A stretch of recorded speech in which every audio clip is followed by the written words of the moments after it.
মিলাদুন্নবীর বিশেষ কোনো নামাজ আছে কিনা? ভাই, ঈদে মিলাদুন্নবী তো ইসলামে নাই, নামাজ হবে কোত্থেকে? নবী করিম সাল্লাল্লাহু আলাইহি সাল্লামের জন্ম হয়েছে এটা সত্য, কিন্তু এই জন্ম উপলক্ষে কোনো ঈদ বা কোনো উৎসবের নির্দেশ কোরআন বা হাদিস কোথাও আমাদেরকে দেওয়া। একজন মুসলমানের আদেশ নিষেধ পাওয়ার জায়গা কোনটা? কোরআন এবং হাদিস। কোরআন এবং হাদিসে কোন একটা জাল হাদিসেও নবী করিম সাল্লাল্লাহু আলাইহি সাল্লামের জন্মের দিনটাকে উৎসব হিসাবে উদযাপনের কোন নির্দেশনা বিলকুল। আরে ভাই, জন্ম দিবস উদযাপন এটা তো পেগানদের কাজ। অগ্নি পূজক, প্রকৃতি পূজারী আছে অনেকে, তাদের কাজ।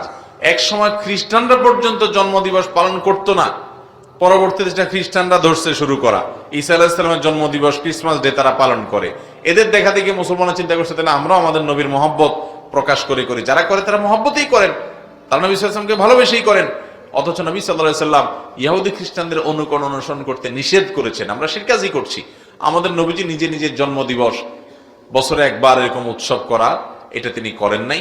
না চার খলিফার কেউ করেছেন, না কোনো সাহাবী করেছেন, কোনো জাল হাদিসেও নাই। অতএব ঈদে মিলাদুন নবী নামে যেটা আমরা উদযাপন করি, এটার অস্তিত্বই ইসলামে নাই। কোরআন হাদিসে এরকম কিছু করতেই বলা হয় না। ইসলাম পূর্ণাঙ্গ দিনের বিধান, যার কারণে এটার আবার আলাদা নামাজ কোত্থেকে আসবে?